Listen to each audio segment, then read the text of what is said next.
ओम नमः। ओम नमो वरहंतारं नमो सिद्धारं नमो वारियारं नमो वज्रायारं नमो लोये सवसाहूरं शुद्धात्मान मनेकान्तं साधुमुत्तम मंगलम वंदे संदष्टसिद्ध्यर्थं संदष्टार्थप्रकाशकम् मंगलम भगवान वीरो मंगलम गौतम गणे मंगलम कुंद कुंदाज्यो जैन धर्मोस्तु मंगलम सर्वमंगल मांगल्यम सर्वकल्याणकारकम प्रधानम सर्वधर्माणां जैनम जयतु शासनम जे जाया जानिक एकम कलंक दहे नित्य निरंजन नानमैत्य परम नमः समय साराय सहानुभूत्या चकास्ते चित्स्वभावाय भावाय सर्वभावाय। इन आभासों की चर्चा पढ़ करके ये तो देखो भाई हमारे में कौन सा आभास है।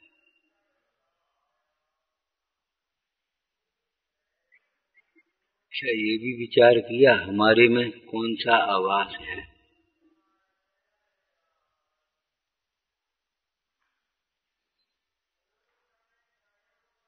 यदि नहीं विचार किया तो स्वाध्याय केवल एक बौद्धिक व्यायाम हुआ।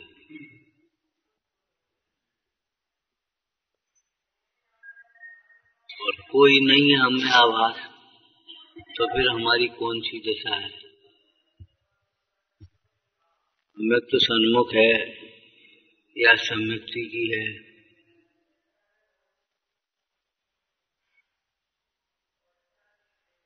विचारो संसार दुख भी पर्याय में है, दुख का कारण भी पर्याय में है, सुख भी पर्याय में प्रकट होना है और सुख का कारण भी पर्याय में। पर्यायर्थिक नय से वर्तमान परिणति में अशुद्धता है।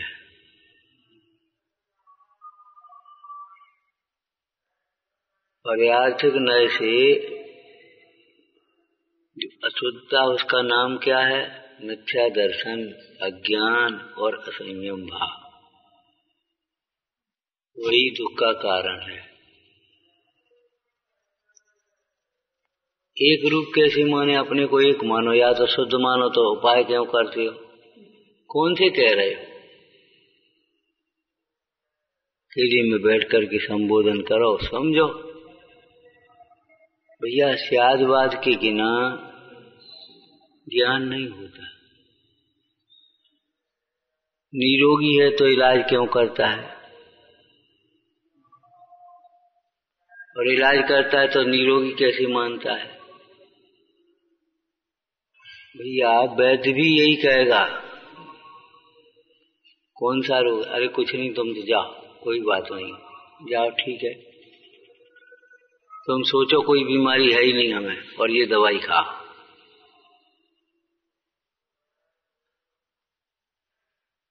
एकस्य बद्धो न तथा परस्य।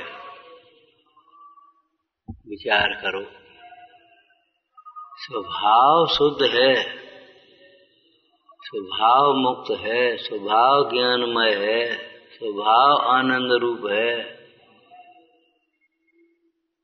वर्तमान पर्याय में उस स्वभाव का भान नहीं है। तो भान करोगे तो कैसे करोगे? पर्याय में जो अशुद्धता है उसका ज्ञान करके उस अशुद्धता को दूर करने का उपाय है शुद्ध चिंतन। ध्यान रखना।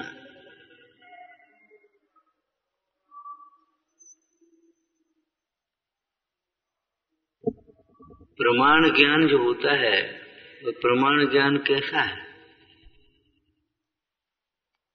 त्रिकाल शुद्ध है, स्वभाव है। स्वभाव को भूल करके वर्तमान परिणति में जो अशुद्धता चल रही है इसलिए उपाय कर रहे हैं।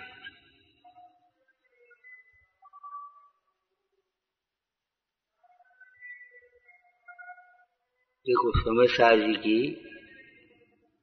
टीका करते हुए अमृतचंद स्वामी ने प्रतिज्ञा की।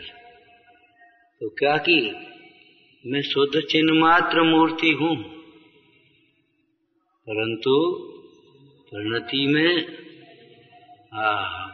परिणति मोह के कारण मलिन हो रही है। अब समयसार की व्याख्या से व्याख्या काय में करेंगे अपन? शब्दों में व्याख्या तो अलग है, लेखन में व्याख्या अलग है। व्याख्या काय में करेंगे? हम अपने ज्ञान में व्याख्या करेंगे। समयसार की व्याख्या से मेरी परम विशुद्धि हो, स्वरूप की दृष्टि से वर्तमान परिणति की अशुद्धता का अभाव, स्वरूप की भावना से, बीच में और कह दो, स्वरूप के अनुभवन से अज्ञान, वर्तमान परिणति के अज्ञान का अभाव। परिणति भी ज्ञान रूप परिणमित हो जाए, परिणति सम्यक्त रूप परिणमित हो जाए, और स्वरूप की ही भावना से परिणति शुद्ध हो जाए। तो ये हम त्रिकाल शुद्ध है, यह तोटमल जी ने प्रश्न कर दिया, त्रिकाल शुद्ध है तो तू संयम का करता है? सर्वथा शुद्ध मानता है, ये भूल है।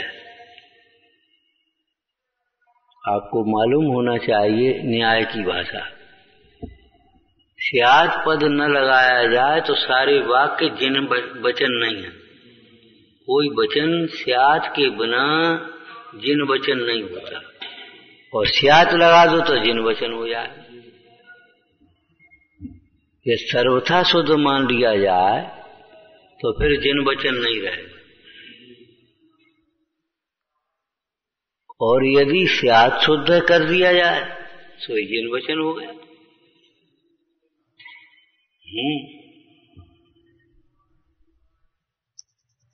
उपाय क्यों कर रहे?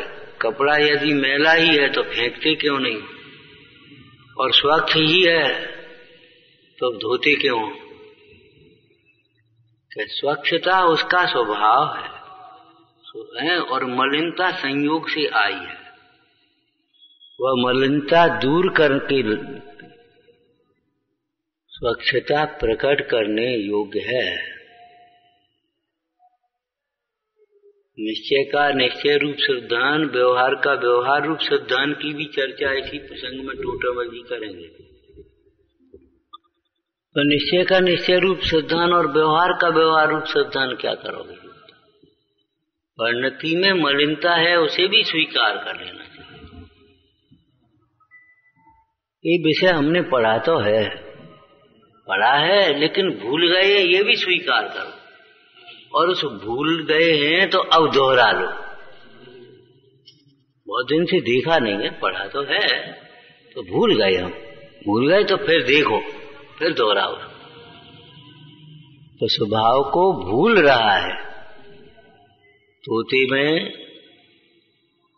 आकाश में उड़ने का स्वभाव तो है, लेकिन उस स्वभाव का उपयोग क्यों नहीं कर पा रहा?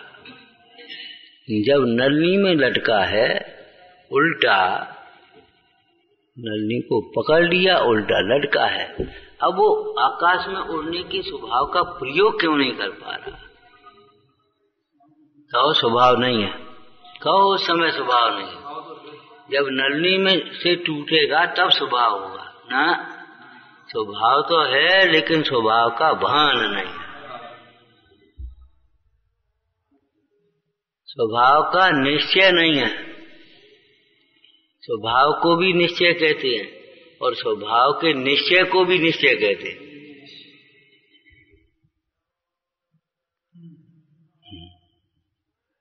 निश्चय के विषय को भी निश्चय कहते हैं, निश्चय के ज्ञान को भी निश्चय कहते हैं, और निश्चय के कथन को भी निश्चय कहते हैं। शब्द नय, अर्थ नय और ज्ञान नय। निश्चय का विषय है ना त्रिकाल शुद्ध स्वभाव, उसको भी निश्चय कहेंगे। और उस शुद्ध स्वभाव का ज्ञान हो, उसे भी निश्चय कहेंगे। ज्ञान कैसे? अशुद्धता और शुद्धता एक काल में है। अशुद्धता पर्याय की अशुद्धता को गौण करके स्वाभाविक शुद्धता को जानना, समझना।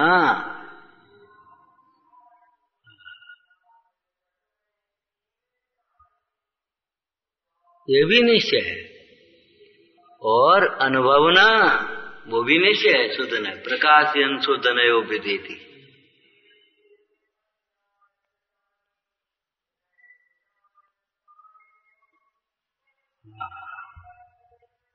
यदि सर्वथा मलिन मान लिया जाए तो भी शुद्धता का उपाय उसी प्रकार से नहीं होगा।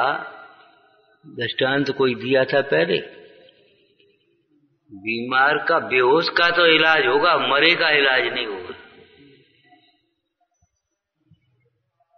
भाई बेहोश हो गया, उसकी भी दशा मरण जैसी है बिल्कुल। राव चला वो नहीं हल रहा, बोल नहीं रहा, कुछ खवा तो खा नहीं रहा, न कुछ देख रहा न कुछ सुन रहा है। यदि उसको मरा हुआ मान लिया जाए तो इलाज नहीं करेगा, संस्कार करने के लिए जाएगा। अभी कुछ दिन पहले भिंड में ही हुआ था, एक को अटैक पड़ा, एक व्यक्ति को अटैक पड़ गया। संयोग की बात शाम का समय था, मृत घोषित कर दिया हॉस्पिटल से, ले आए। अब भैया सवेरे का इंतजार कर रहे थे, सवेरे ले गए, तैयारी सब करने लगे, सब तैयारी लेने, और देखा तो सांस आ गई। अब बोलो क्या करूं? तो रात भर इलाज क्यों नहीं किया जी बता? मृत मान लिया हमने। उससे सर्वथा है तो पर्याय में अशुद्धता, और हमने सर्वथा अशुद्ध मान लिया। एक चर्चा तुमने सुनी पड़ी होगी, अनादिकाल से जीव को पर्याय का पक्ष है, व्यवहार का पक्ष है। तो पक्ष माने क्या है? हाँ, और इस टीका में भावार्थ में एक ये भी चर्चा आई है, सर्वथा पक्ष और पक्ष। यदि सर्वथा पक्ष किया जाए तो वो मिथ्यात्व आ जाता है, और ज्ञान पूर्वक भी उसका पक्ष, उसके विचार आदि में चले तो वो चारित्र में राग आदि भाव है।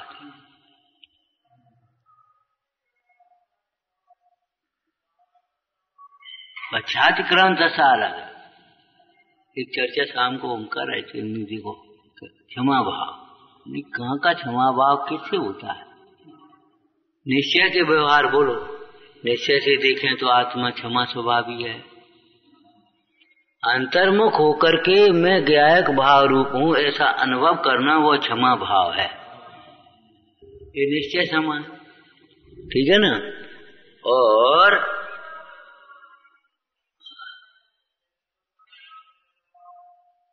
सर्व जीवों को भी, अपने को और सर्व जीवों को ज्ञायक भाव रूप, आत्मा रूप देखते हुए अपने और उनके भी, दूसरे जीवों के भी औदैहिक भावों को भिन्न जाने, छायोग समित भावों को भिन्न जाने, और उनके लक्ष्य से होने वाला जब भिन्न जानेगा तो उनके लक्ष्य से जो राग द्वेष होते थे वे नहीं होते।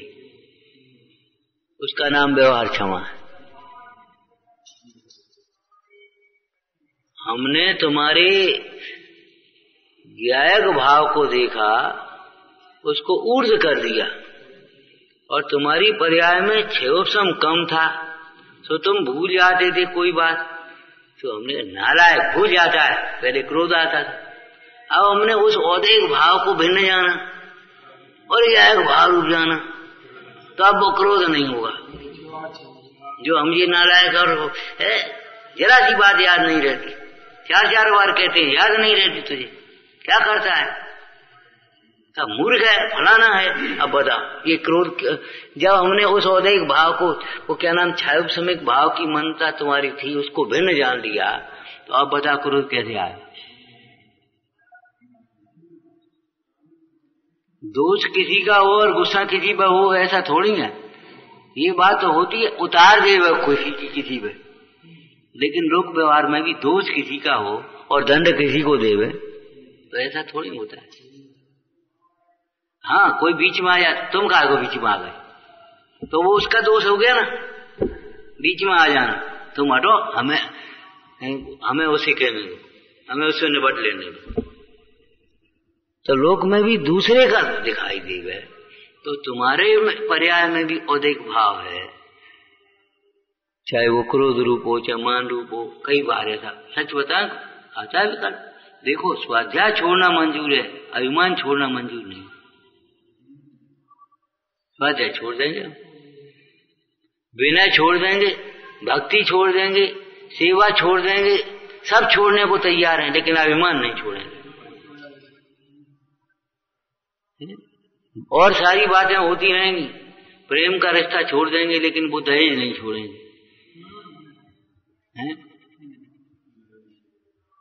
ऐसे ही सारी बातें हम छोड़ने को तैयार हैं, लेकिन अभिमान छोड़ने को तैयार नहीं। बता, तेरा कल्याण कैसे होगा भाई? अरे अपने तो वाक्य पढ़े होंगे, सुने होंगे भाई, कसाय छोड़ें, संबंध नहीं छोड़ें, धर्म कार्य न छोड़ें, मंदिर आना छोड़ देंगे, गुस्सा नहीं छोड़ेंगे, बोलना छोड़ देंगे, लेकिन द्वेष बुद्धि नहीं छोड़ेंगे। ये मोह में विपरीतता चलती है। मोही जी वैसे ही है, बोलेगा तो राग से और बोलना छोड़ेगा तो द्वेष से। उदासीनता नहीं होती, हमें नहीं बोलना तुमसे, तो क्यों? वितरागता से कि ना, द्वेष बुद्धि। या ज्यादा बोलेगा या विपरीत बोलेगा, संतुलित नहीं बोलेगा। पहले सत्य व्रत चाहिए, उसके बाद वचन गुप्ती होती है। सत्य व्रत ही नहीं है तो वचन गुप्ती कहां से करोगे?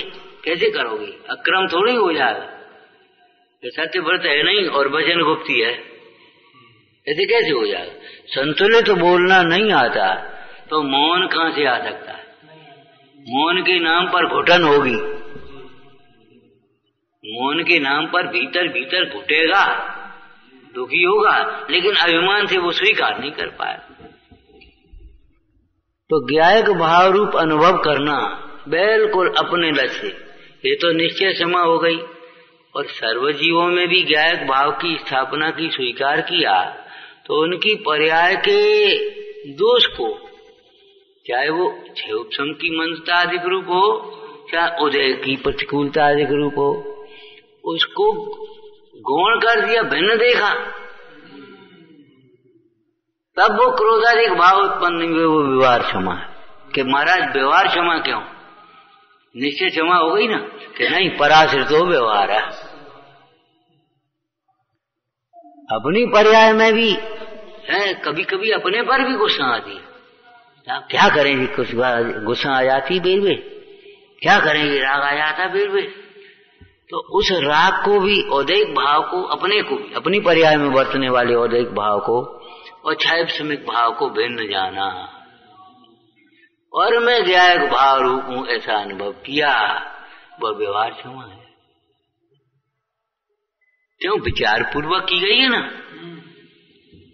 तो विचार जो हुआ वो व्यवहार क्षमा में आया।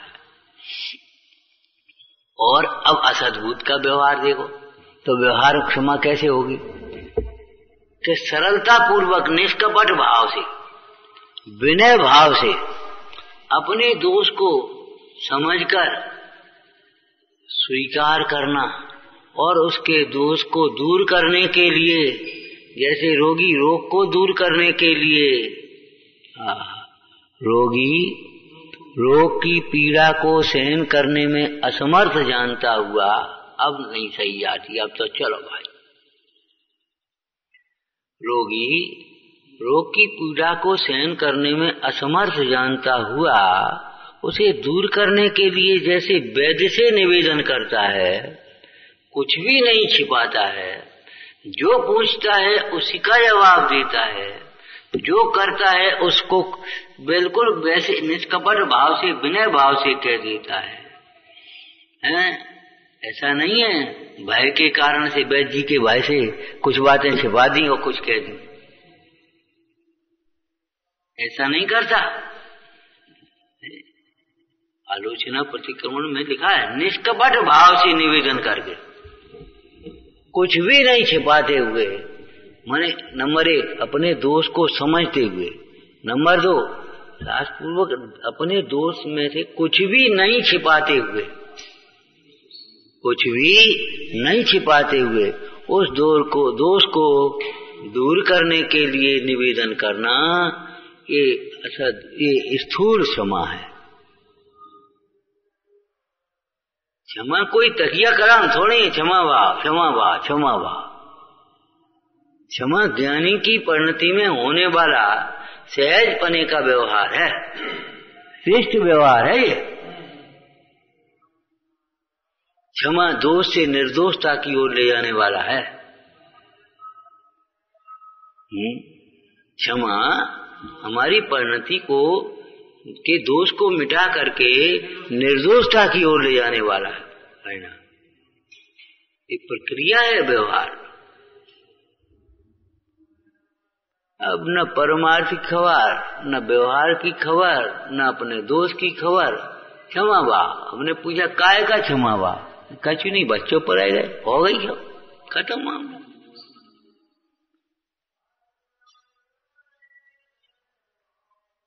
हो गई क्षमा। ऐसी क्षमा थोड़ी होती है भाई।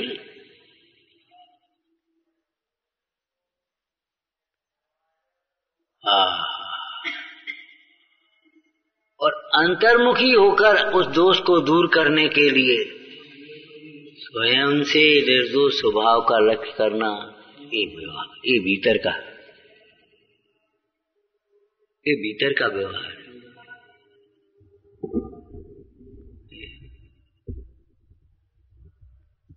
भैया हम तो पहले कहा था, सम्यक दृष्टि साहसी होता है, साहसी व्यक्ति ही सम्यक दृष्टि हो पाएगा। जिसे अपने दोष को स्वीकार करने का साहस नहीं है, कहने का साहस नहीं है, दूर करने का साहस नहीं है, सम्यक दृष्टि नहीं हो सकता।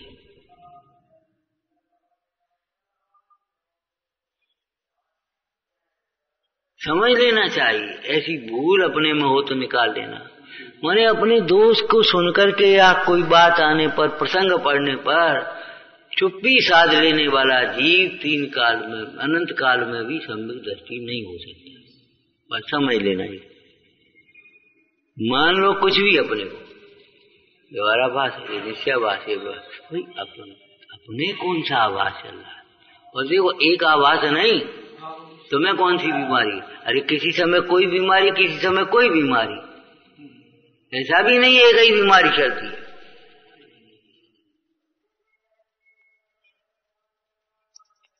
कभी व्यवहार की पक्ष लेकर के अपने राग का पोषण करने लगता है, कभी निश्चय का पक्ष लेकर के अपने राग का पोषण, स्वच्छंदता का पोषण करने लगता है। तो जब तुम्हारे मन में अपनी स्वच्छंदता के पोषण के लिए निश्चय के वाक्य याद आ जावे और उनका विचार करके तुम अपने मन को संतुष्ट कर लो, तो समझ लेना चाहिए निश्चय बात आ गया, ये आ गया, बुखार आएगा, मलेरिया, ये टाइफाइड हो गया, ये फलाना हो गया, निदान कर लेते ना, तो ये समझ लेना चाहिए। और कभी आप अपने अभिमान के लिए बाह्य क्रियाएं करके, पढ़ करके, लिख करके, पूजा करके, दान करके, सही अपने को धर्मात्मा मान लेते अलग से, बस ये समझ लो व्यवहाराभास आ गया, संतुष्ट हो गए। तो खूब पढ़ते,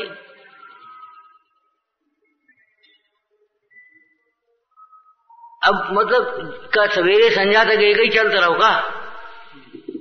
डोमल जी ने लिखा भी है कि निश्चय का अधिक जाने तो व्यवहार का उपदेश ग्रहण करके संतुलन बना है, और व्यवहार का अधिक जाने तो निश्चय के उपदेश को ग्रहण करके उस मिथ्या अभिमान को तोड़ दे, संतुलन बनाने का मतलब समझ गए? जो व्यवहार की क्रियाएं करके अपने को संतुष्ट और अभिमानी बना रही थी, तो निश्चय का उपदेश ग्रहण करके ये कुछ नहीं है, ये तो सब धर्म नहीं, धर्म का कारण नहीं, ये तो बंद है, बंद का मार्ग है। अब उसको अभिमान और स्वच्छंदता को तोड़ दे, संतुष्टि जो मिथ्या संतुष्टि हो रही थी इधर। अरे इससे क्या होता है? आत्मा तो प्रकाश शुद्ध है, शुद्ध चैतन्य स्वरूप है। क्या करना, क्या पढ़ना, क्या लिखना, ज्ञान तो क्या है, क्या आश्रय होगा। और स्वच्छंद होकर के साथ तो समय अब व्यवहार का उपदेश ग्रहण करके सुन, तेरा उपयोग गर्दन से अधिक नहीं निर्मल है। तो क्या कर रहा है, कैसे प्रवर्त रहा है, कैसे क्या सोच रहा है? जैसे लोक में कोई बोले, हे भैया कैसे बोल रहे हो, क्या बोल रहे हो, जरा समझ से अकल से बोलो। ऐसे ही अपने को ताड़ना दो, अपने को संबोधन करो, जरा ढंग से विचार कर, आगम के अनुकूल विचार कर। क्या विचार कर रहा है? ये स्वच्छंदता पोषक विचार है तेरा, ये निश्चयवास की ओर ले जाएगा। भाई निश्चय का विचार करने से थोड़ी निश्चयवास हो जाता है, व्यवहार की क्रिया करने से थोड़ी निश्चय व्यवहाराभास हो जाता है। निश्चय की का विचार करके स्वच्छंदता और प्रमाद का पोषण करने से निश्चयवास खराब होता है। भ्रम से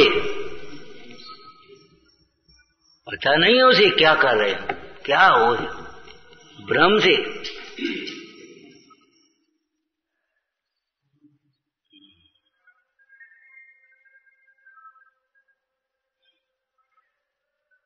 चिंतन भी गहरा करो, कम से कम गहरे उतरना है, चिंतन गहरा करना सीख। किसी रोग की तह में या किसी कारण की खोज करने के लिए कितना गहरा मतलब प्रक्रिया चलाती है, चाहे न्याय प्रक्रिया हो चाहे चिकित्सा प्रक्रिया हो।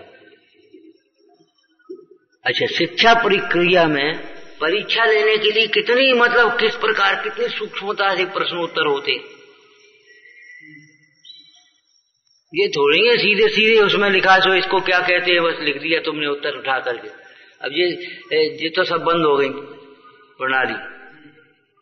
और वहां तो ऑब्जेक्टिव है, फलाना उसमें प्रश्न ये घुमा फिरा करके। ऐसे ही अपनी परिणति को टटोलना सीखो। जैसे मनोरमा के पास दासी गई तो उसने ये थोड़ी कह दिया राजकुमार के पास चलो तुम, तो उसने अपनी भूमिका बांधी, लेकिन भूमिका कैसी थी? शील का घात करने वाली। और मनोरमा की सूक्ष्म बुद्धि थी तो उसने पकड़ लिया। कितना सुंदर रूप है, कैसा स्वस्थ शरीर है, क्या देखने लायक देखते ही बनता है। ऐसा सौंदर्य तो देवांगनाओं में भी मुश्किल है। मैं विधाता ने क्या रूप दिया है, और क्या भाग्य बनिया के घर में आ गई। ऐसा रूप तो रनवासों में शोभा देता है। और अभी भी क्या हो गया, राजकुमार अभी भी तुझे चाह रहा है, जरा सा इशारा कर, अब समझ लो वो हो गई। लौकिक में भी कहते हैं जहां ओवर प्रशंसा होती हो, ओवर विनय होती हो, वहां बहुत सावधान हो जाना चाहिए।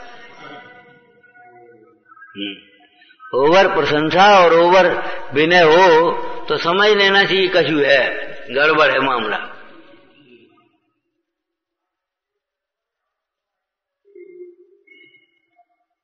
तो बढ़िया बढ़िया बातें कर लेते हैं, अब देखो टटोल करके मेरी परिणति किधर जाती है। आपने भी वाक्य पढ़े होंगे, सुने भी होंगे, भाई प्रातः उठते न तुझे भगवान स्वरूप याद आता है, न भगवान याद आते हैं। उठते ही शरीर पानी पीते हैं, फिर निवटने जाते हैं, और फिर ये करते हैं, फिर ये करते हैं। सवेरे से शरीर और शरीर की क्रिया में लग गया, फिर व्यायाम करते हैं, फिर वो प्राणायाम करते हैं, फिर फलाना करते हैं। माने सवेरे से उठ करके तुझे न ब्रह्म स्वरूप का स्मरण होता है, आलस आलस आलस में पड़ा है। और जैसे तैसे उठा भी तो वो शरीर में लग गया या शारीरिक क्रियाओं में लग गया। हम तो भाई सवेरे उठ करके एकदम प्रार्थना करते, सवेरे उठ करके सामायिक करते, हाथ पांव धोए अपने।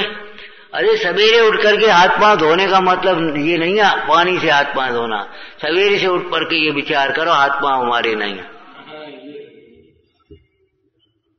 ये हाथ पांव हमारे नहीं है, ये दशा हमारी नहीं है। स्वच्छंद होने की बात है थोड़ी है कि हाथ पांव नहीं धो वैसे ही बैठ जा। लेकिन सही पूछ लो तो सवेरे वेद ज्ञान का चिंतन करो भाई, वेद ज्ञान का चिंतन वो साथ में चलता यार। कहा ना सारे काम समय पर करो, लेकिन वेद ज्ञान तो हर समय करो भाई। वैराग्य धारा तो हर समय रहना चाहिए। शीलवती नारी हर समय शीलवती है, चाहे वो पति के समीप हो, चाहे पुत्र के समीप हो, चाहे अपने मायके में गई हो, भाई के समीप बैठी हो, चाहे वो बुलावा में गई हो, चाहे वो किसी कार्य से मान लो बाजार में गई हो। अरे शीलवती तो हर समय शीलवती है। ऐसा थोड़ी है कि पति के पास बैठी है उस समय शीलवती है और बाद बाकी कुछ नहीं है, ऐसा नहीं होता। ज्ञानी तो हर समय ज्ञानी है, हर समय विचार नहीं चल रहा है। भाई के पास बैठी है तो ये विचार चल रहा है ये हमारा पति नहीं है, ये हमारा पति नहीं है, ये समर्पण करने लायक है नहीं है, ये फलाना नहीं है। ऐसा थोड़ी चलता है विचार। बात कर रही है और बात नहीं कर रही, जो कुछ भी कार्य है कर रही है अपने, लेकिन उस समय भी उसकी दृष्टि में है ये हमारा पति नहीं है, भाई है, श्रद्धान में है। टोटोमल जी ने क्या दृष्टांत दिया चिट्ठी में, गुमास्ता सेठ की लक्ष्मी का और अपनी भिन्नता का, जुदाई माने भिन्नता का विचार थोड़ी करता रहता है। वो मांगता है हमारे सेठ के रुपया दो, सेठ जी रुपया मंगाए, ऐसा थोड़ी। कभी ये भी कह देगा सेठ ने रुपया मंगाए, कभी ये कहेगा हमारे रुपया ला। और कभी कभी तो मालूम है तुमने देखे हो तो हैं सेठ जी बगल में बैठे हैं, मुनीम जी भैया हमारा रुपया ला, सेठ जी तो भैया वो दे। अरे आप तो कह देते हो दे जाएगा, हमारा काम कैसे चलेगा, हमको क्या है शाम को उनके देने। और वो सेठ जी से हम पूछा है, सेठ जी ने कहा हम नहीं जानते सेठ की बेटी क्या होती, रुपये ला हमारे। अब बताओ हम नहीं जानते सेठ की बेटी क्या होते, जी कोई बात रही। और उस समय भी भीतर में चल रहा है ये सेठ का रुपया है हमारा नहीं। दृष्टि अलग है, विचार अलग है, चर्चा अलग है, चर्या अलग है, सब अलग अलग चीज है।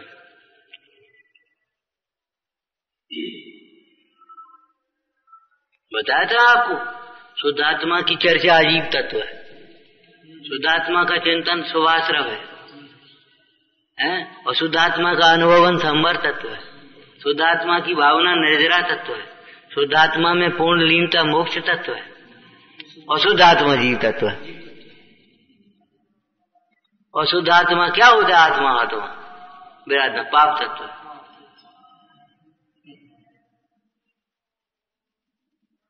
और भैया सार तो शुद्धात्मा ही है, पुण्य तत्व है।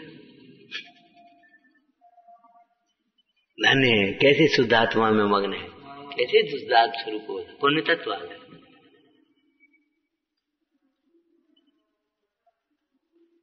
तत्वों को घटाना सीखो भाई। परी से सहन करने की चर्चा चली थी पीछे व्यवहाराभास के अंतिम प्रसंग में। सहन करने का मतलब क्या है, द्रव्यलिंगी, द्रव्यलिंगी का भाव क्या है, कभी सोचते हो द्रव्यलिंगी का भाव माने भाव क्या होगा?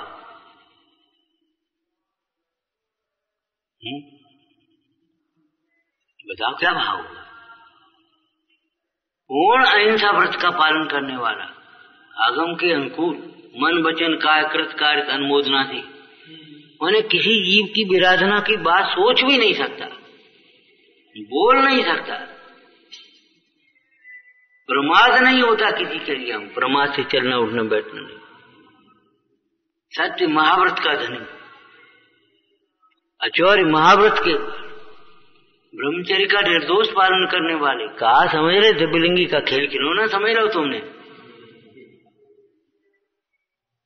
आगम के अनुकूल, आगम के अनुकूल बालों नव बालों का भली प्रकार से पालन करता हुआ, रक्षा करता हुआ ब्रह्मचर्य, ब्रह्मचर्य को रत्न समझ रहा है। और वह द्रव्यलिंगी जी परिचय सहन करता है और फिर भी धर्म नहीं हो रहा है, तो क्या कारण है? आखिर सहन करने में क्या भूल है कि नरक की भय से, तत्व चिंतन के, वैराग्य चिंतन के बल से, स्वर्ग के लोभ से? अरे भाई, नरक के भय से नहीं, स्वर्ग के लोभ से नहीं, स्थूल रूप से अंतर में वासना पड़ी है। नरक में दुख है, स्वर्ग में सुख है, क्यों? अतीन्द्रिय सुख का स्वाद नहीं। लेकिन स्थूल रूप से नरक के भय से नहीं, न स्वर्ग के लोभ से, और न किसी प्रकार का कपट है। क्यों? ऐसी भाव हो तो गिरे कैसे जाए? द्रव्यलिंगी क्या समझते हो तुम?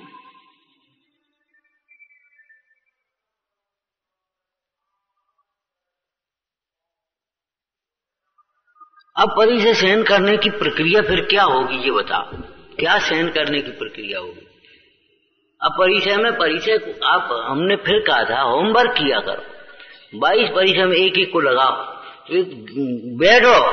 ये साधना है, ये कोई रूढ़ी की 2 मिनट की क्रियाएं नहीं है, साधना। बैठो।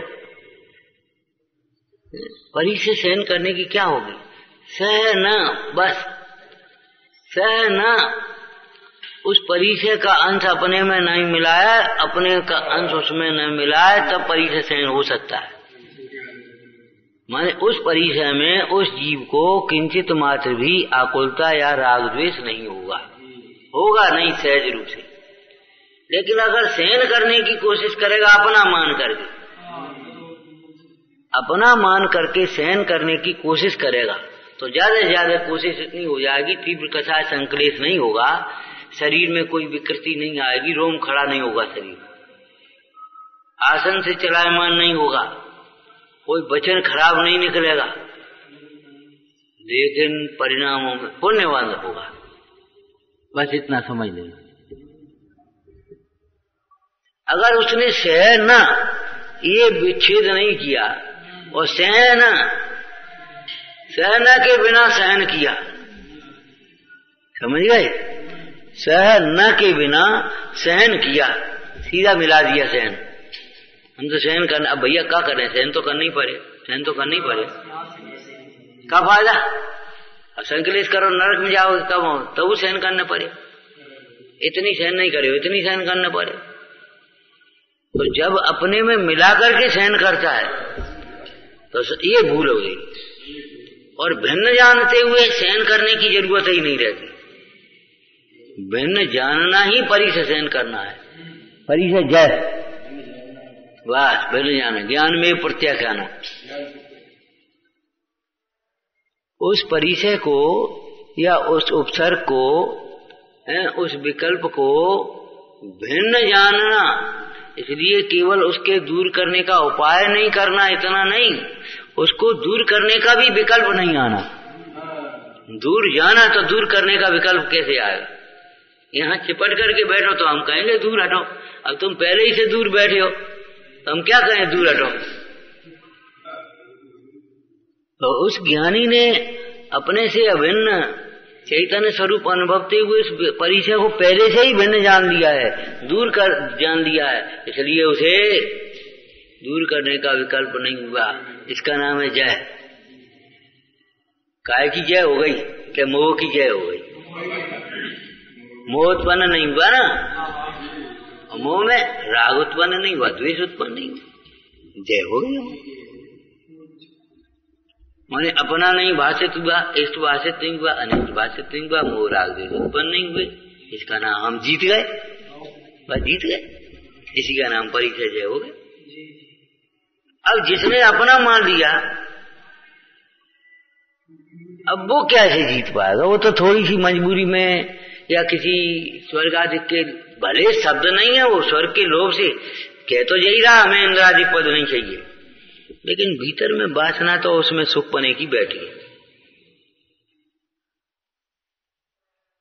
ये तो धर्मशास्त्र है, नीति में लिखा, घी नहीं खाया, घी का स्वाद जिन्होंने नहीं लिया है उनको तिल तेल एवं मिष्टम, तिली का तेल मीठा तेल कहते हैं लोग, और मीठा लगता है।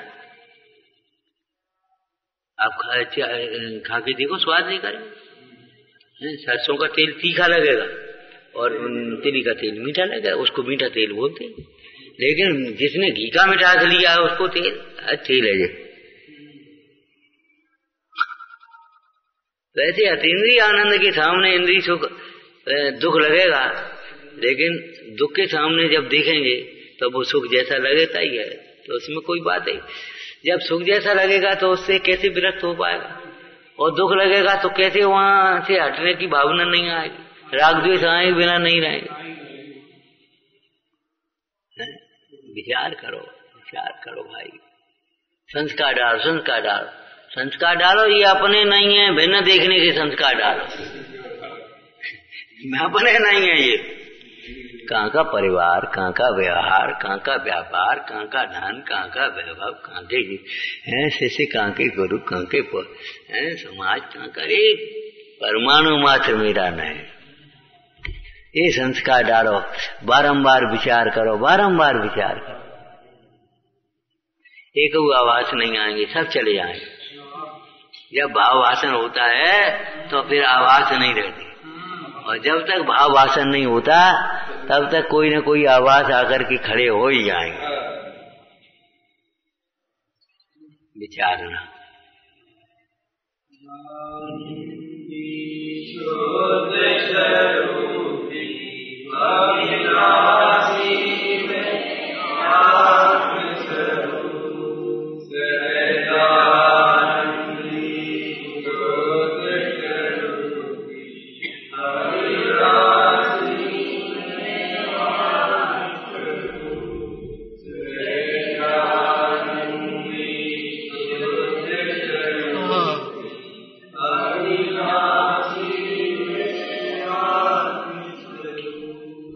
स्यादवाद के ज्ञान के बिना, स्यादवाद के प्रयोग के बिना जो ज्ञान है वो समाधान कारक होता नहीं।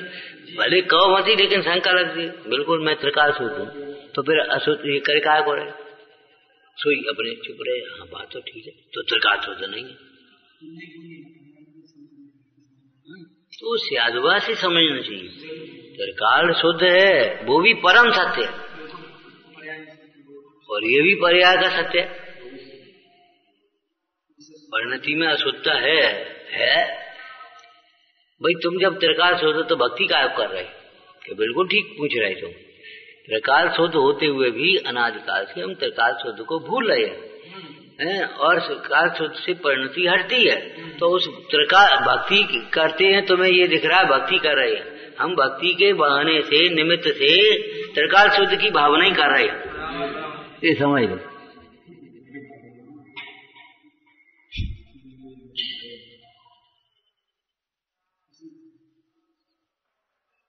शुद्धता की भावना ही तो भार है, उसी का नाम भक्ति है।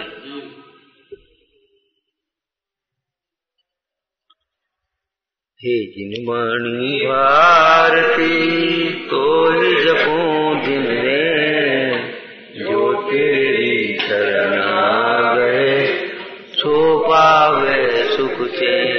वाणी के ज्ञान से सूझे लोकालो,